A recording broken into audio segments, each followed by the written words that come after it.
Subnautica 2, Learned Helplessness, and Anti-Human Environmentalism. What can we learn from Subnautica 2 in regards to these 2 points, and how is it relevant to our modern society? Spoiler alert, it is a lot more relevant than we would like for it to be. But first, allow me to set the scene. Subnautica 2 has of course become a massive success hit video game that has sold over 2 million copies already, despite only being out for about a week or so. On the one hand, this is as expected, as Subnautica 1 was of course very, very popular. But on the other hand, Subnautica 2 has also had quite a bit of high-profile drama recently, including a significant purge of the development studio's staff and leadership, and then even being forced to rehire the CEO after a court ruling. But the drama that concerns the player base the most is, of course, that of there not being any weapons in Subnautica 2. Even more so, that there is no way to defend yourself in Subnautica 2. Many of you who played the first game may remember that whilst combat was, in most cases, ill-advised, you could actually still fight back against quite a few of the predatory gribblies out in the ocean.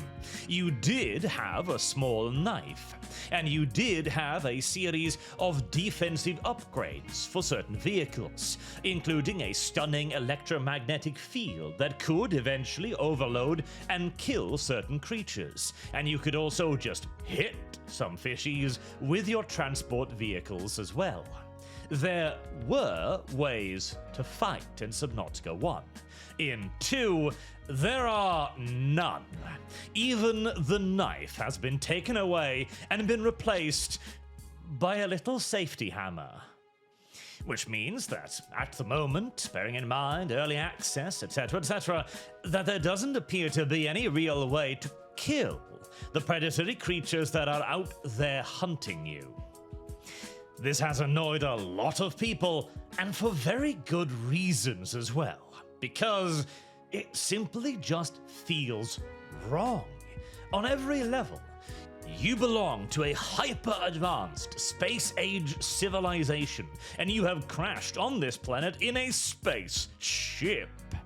You even have access to a hyper-advanced 3D printer capable of turning raw ore into functional multi-tools and advanced electronics in seconds. And yet, despite being endlessly surrounded by a myriad of extraordinarily hostile and lethal creatures, you cannot produce any weaponry whatsoever.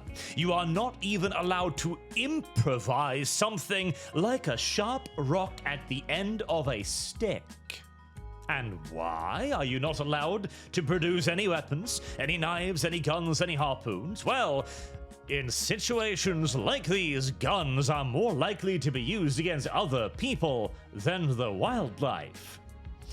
Now, even if we were to assume that was in fact correct, may I then remind you that another attribute of this super civilization is that it has in essence conquered death, and human beings can be reprinted endlessly with their memories intact. If we are worrying about accidental deaths or random murders, then this shouldn't really be a problem, as you could simply just reprint the person in question. And if we're worried about large-scale mutinies where reprinting will be impossible, well, I've got news for you. Human beings have actually been killing one another with their bare hands for a very, very long time. And so you've got a bit of a perfect storm on your hands. On the one hand, players are already annoyed that they're surrounded by hostile organisms designed specifically to get in their way that they cannot deal with. And on top of that, their brains are screaming at them that this is absolute nonsense. There is absolutely no logical or reasonable explanation for why I should be frustrated by this fish.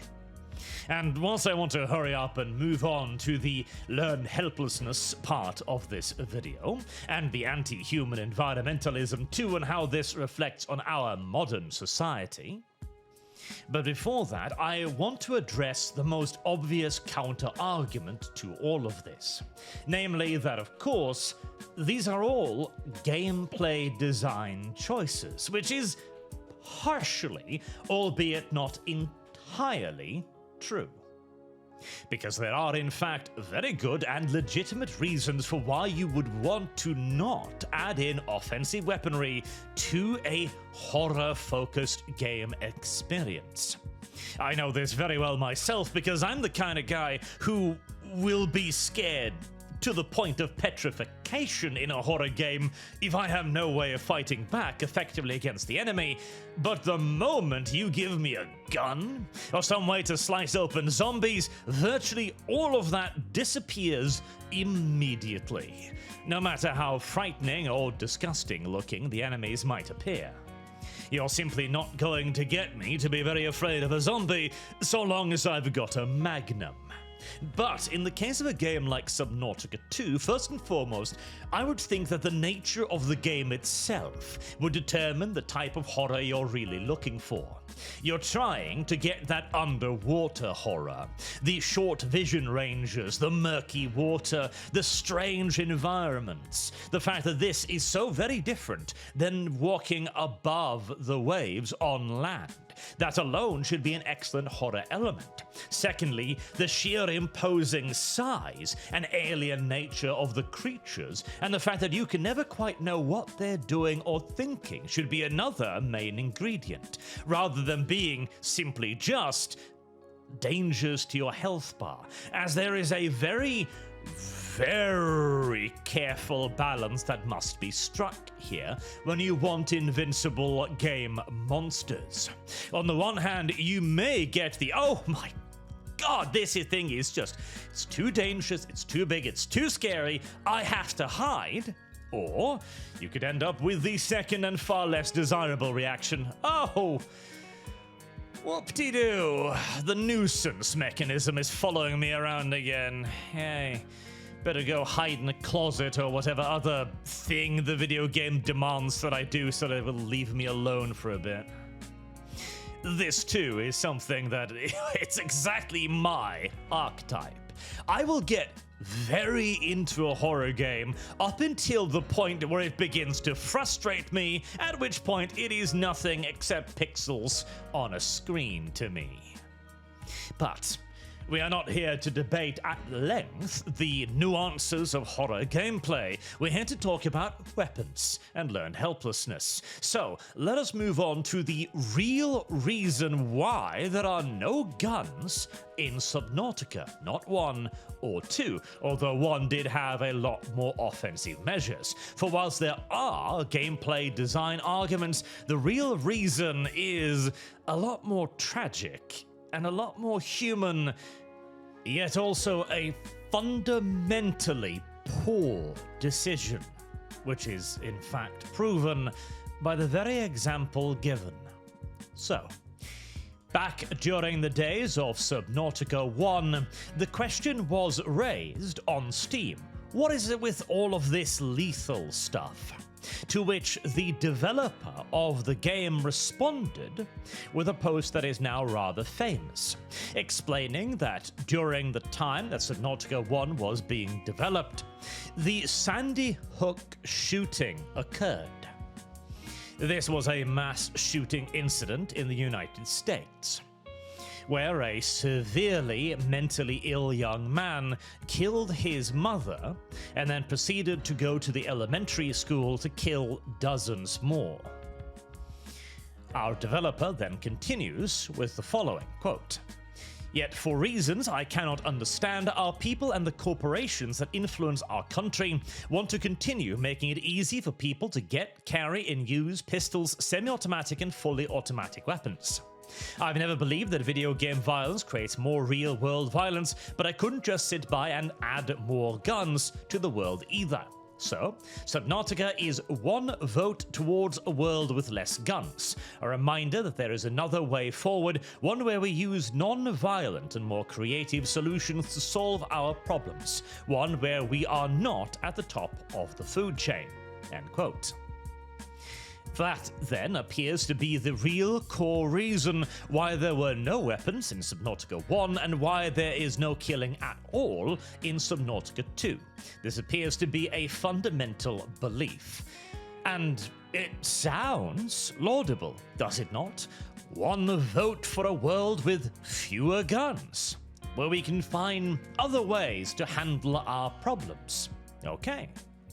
And placed within the context of events, it's something you can be sympathetic towards as well. However, and let me be blunt here, this is an idiotic virtue signal that has nothing to do with the game or even, frankly, the real world. A gun was indeed the tool used by the perpetrator, a young man by the name of Adam Lance, to commit this atrocity. The reason for it was quite different. Adam Lance was raised by a single mother. Already, this is not the healthiest of upbringings. In addition to this, he suffered from a long list of mental ills and was not well integrated into society. He was a loner and an outcast who could not socialize. Furthermore, his mother decided to decline treatment, preferring instead to accommodate his preferences rather than forcing him to adopt to a social environment and improving his mental health. This is taken from Wikipedia, but there are several articles from around the time reinforcing this point, so it appears correct. And listen here, I am a European, a Norwegian. We don't even have armed police over here. Our gun crime and crime in general is quite low and used to be a whole lot lower.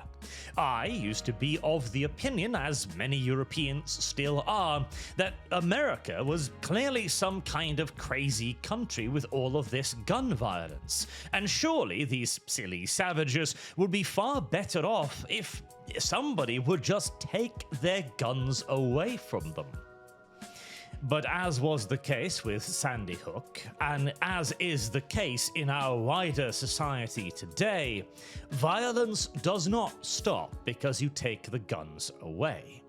If people are set on doing violence, they will find a way to do so, be it via vehicle attacks or explosives, or knife attacks, or any other of a myriad different means. Nor are the existence of automobiles the cause of this, nor the existence of household chemicals that could be converted into bombs the cause of this, nor is the existence of knives the cause of this. The existence in and of itself of a weapon does not cause violence. This seems an obvious and indisputable point, and yet it is one that is very rarely, if ever, actually brought up. Instead, we have an all too common tendency to blame the weapon, the inanimate object, somehow for the crimes that is committed with it. A wonderful example of this was Idris Elba's statement on knives. Now, the United Kingdom has a serious problem with young people stabbing each other, for reasons I am sure you can probably imagine, but that do not relate directly to this video, so we'll keep it a little bit vague for now.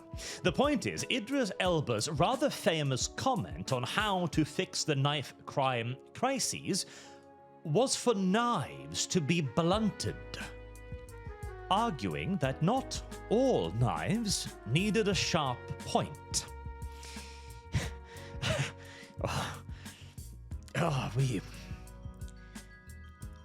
we could launch into that at length. But the simple point is, this is not a solution to anything.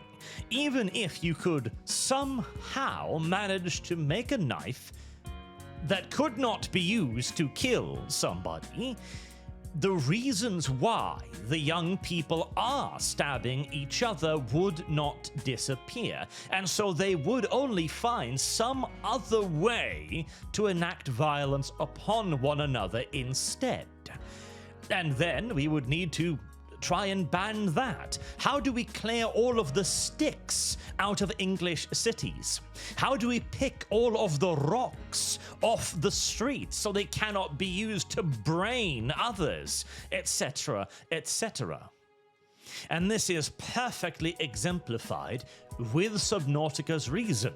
I want a world with less guns, the developer says, and references a tragedy where the gun is frankly largely irrelevant.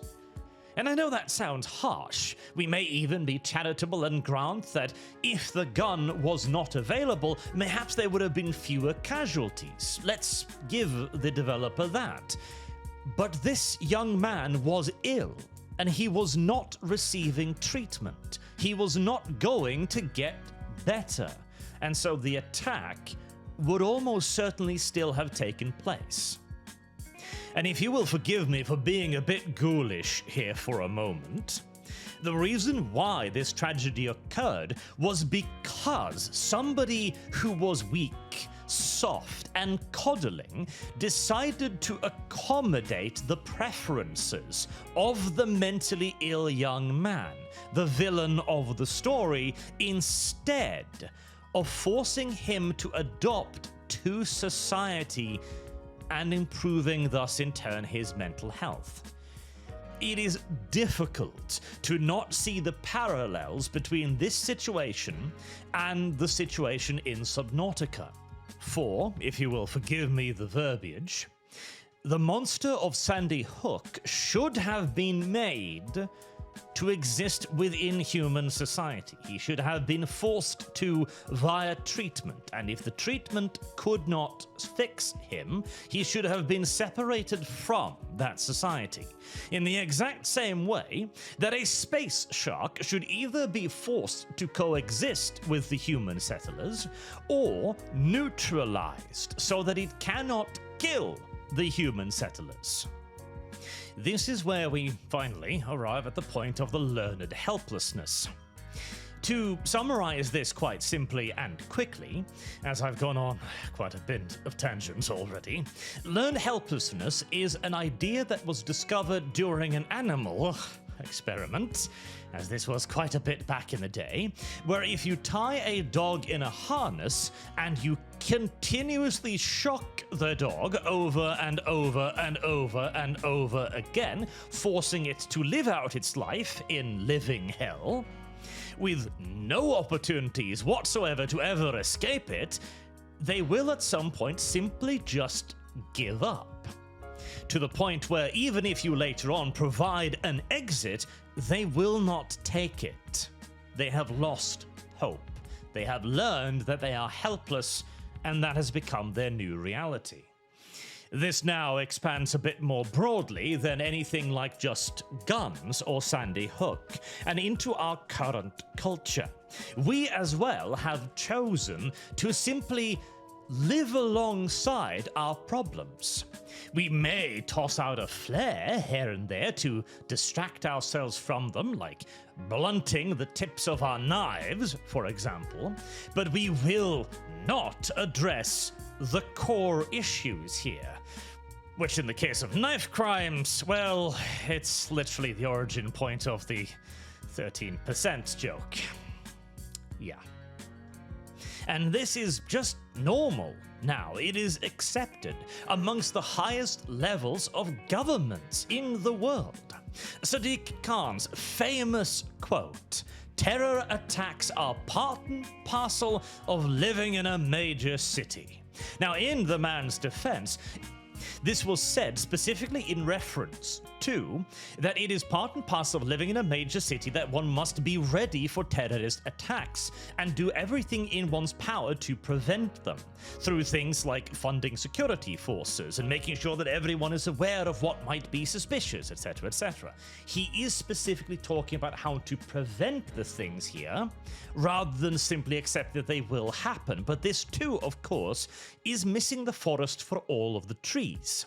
Where we go, okay, well, terrorist attacks are gonna happen. We'll have to try to prevent them.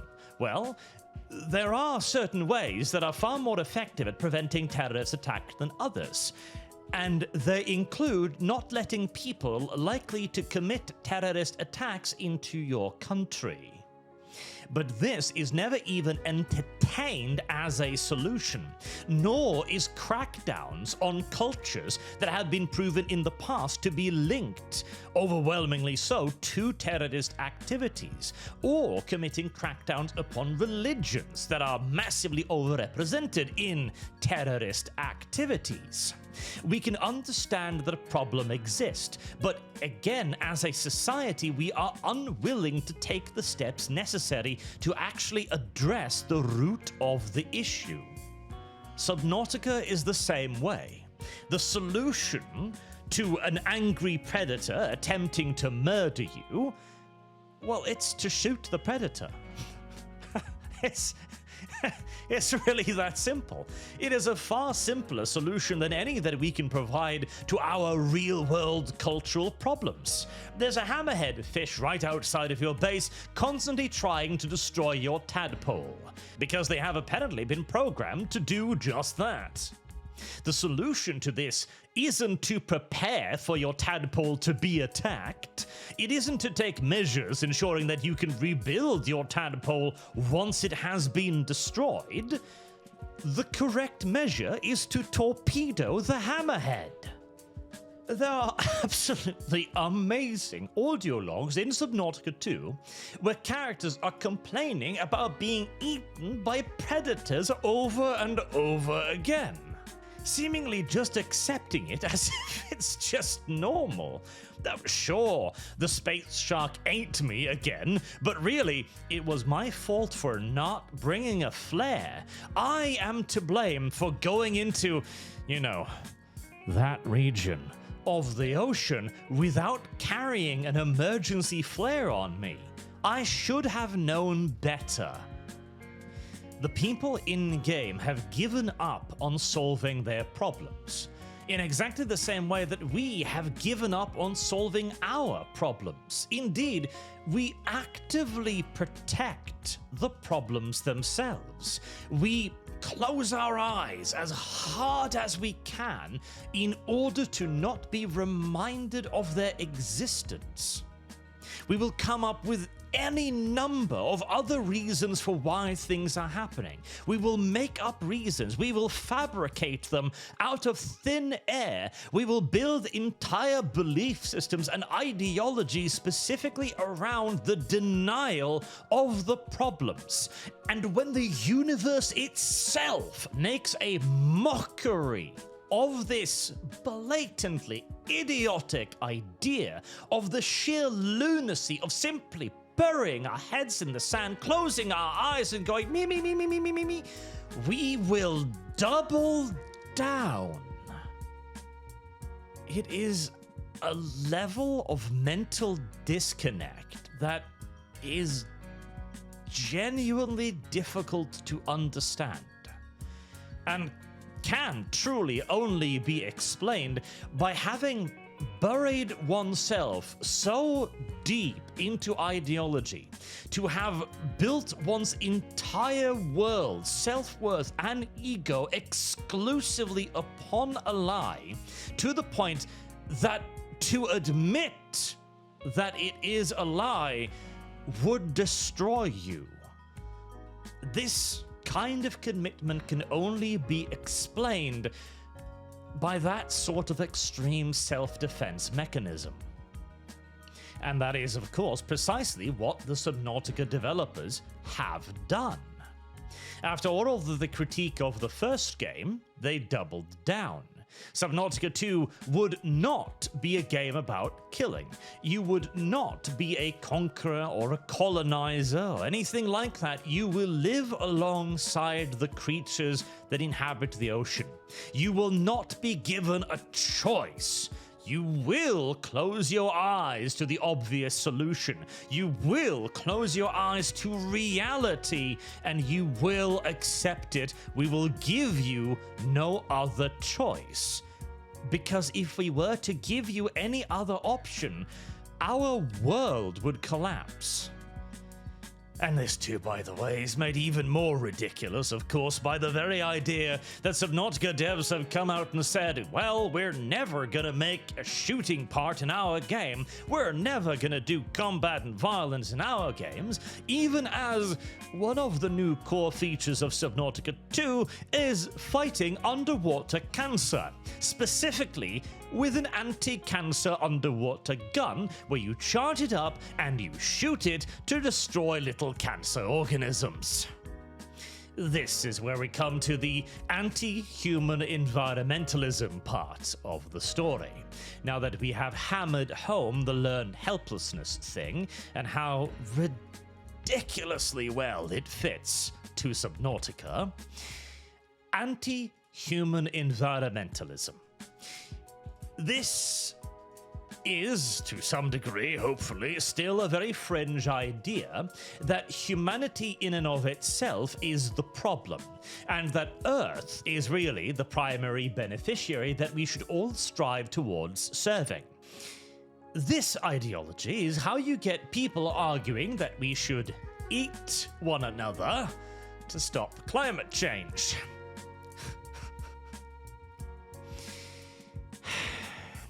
Or, somewhat more down to earth, you get the people that will reject the solutions to human problems because they might endanger the environment. This is where a lot of the opposition to nuclear power comes in, for example, where nuclear power is, for us, seemingly pretty much the perfect solution. It will give us vast quantities of energy, of which we are absolutely in dire need of, as humanity is showing absolutely zero signs whatsoever of ever using any less power. And the safety concerns are, well, frankly, trivial. Considering the sheer number of nuclear power plants on Earth compared to the actual accidents at them, they are extraordinarily safe. Just don't let the Russians build any more of them, really. But of course, if something does go wrong, the damage to the environment is indeed very severe, as we saw with Chernobyl. Again, point of the Russians there.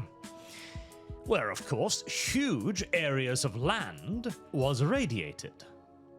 And since a big part of anti-human environmentalism is to place the biosphere at equal footing, or if they were to be honest, above humans, this is of course the worst conceivable outcome of anything ever, and thus nuclear power must be forbidden, no matter how many humans that might victimize.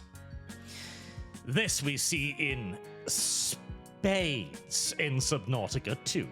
Where the new humans upon the planet are denied all ways to defend themselves from the threats of the ocean, and even all ways to annoy or get rid of or defend themselves against the threats of the ocean. We are not even allowed to discomfort them, as well, if you don't want to kill the giant underwater space shark Leviathan, alright, we have other ways to deal with them, like sonar, for example.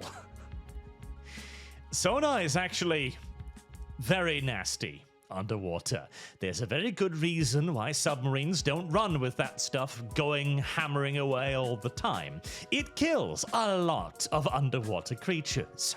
And if we wanted to scare something away, like a marrow eater or a hammerhead, or even probably a leviathan, all we'd really need to do is point a sonar in its general direction and start pounding away. Believe you me, it's going to get the message. Instead, in Subnautica 2, the humans are utterly subservient and inferior to the world. In every way. We cannot attack its creatures. We cannot make our bases proof against the creatures. We may not drive them off. We may not create exclusion zones against the creatures. We can only live alongside them, hoping that they will not kill us all. The most we could ever possibly do was to fire up a flare and toss it off in the middle distance to confuse its small fish brain for a few moments. And this remains the only practical solution, no matter how many humans are devoured by those animals. And the reason given is exactly as well anti-human environmentalism. You will learn to adapt to live in a world not as a conqueror or a colonist or a dominator, but as food, whose actual value in that world is not even equal, but lesser than that of all of the things around you. This too, and again, I get the design decisions for a video game, the horror aspects and all of that, as I covered at the beginning, but this really is a tragic abandonment of humanity's by far greatest achievement and strength. It is often repeated, and falsely so, yet still commonly, the idea that we cannot control nature, that Mother Nature is greater than us all. Not actually correct. We humans have demonstrated repeatedly that we have an incredible ability to control our environment. Indeed, this used to be a virtue. If herds of wolves were preying upon us or our cattle, we would simply go out and kill the wolves. If the ocean was threatening to flood our shorelines, we would build embankments to prevent it from doing so. If the desert was growing larger year by year, we would again put in place measures to prevent that or even reverse it. Oh, there's this narrow strip of land that's actually very, very, very long and thick, of course, that separates some oceans, and it would be incredibly convenient if we could just make a giant canal that runs for kilometers and kilometers. Well, we can do that.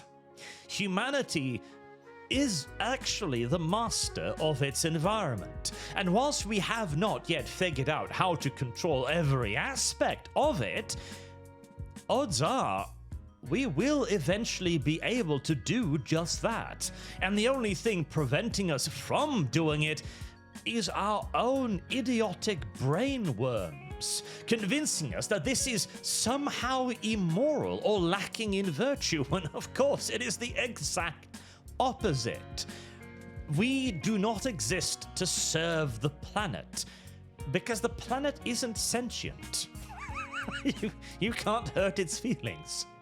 We exist to control the planet, for if we do not, well, we will die. There are so many ways to get wiped out as a species on Earth, to the point where the majority of creatures that have ever existed have been wiped out. Indeed, the previous rulers of the planet, the dinosaurs, were destroyed exactly by a catastrophe that we even now are theorizing on how we could prevent, or if we could at all, or if we can, how, etc. And you may well then argue that we need to do this within the boundaries of our planet. Of course, naturally. We cannot simply pollute endlessly, because that will destroy us as well, and long before the planet dies too. We do need to find ways to coexist, but we do this by mastering yet more of nature. When we burn coal, for example, it produces CO2, which is harmful for our environment. It damages us directly, but we need energy. So what did we do? Did we simply stop burning coal? No. Because we need to evolve, we need to develop, we need to build our society. Instead, we use that society to make the burning of coal significantly less of a pollutant issue. And again, sure, there's still a long way to go, but we're never going to get there unless we try. The same is true for Subnautica. There is no reason, beyond one's own personal politics, ideology, or indeed game design decisions, that the humans, with their spaceships and matter-transforming production units, could not make that planet a lot more comfortable for themselves. And there is absolutely no reason why they shouldn't do it. Now, I have been ranting for long enough, and I think I've made my points. So I am going to go and dominate my environment by having a cheeseburger. Until next time, I've been Arch. Thank you very much for watching, and I do hope to see you all again soon. Till then, have a good day.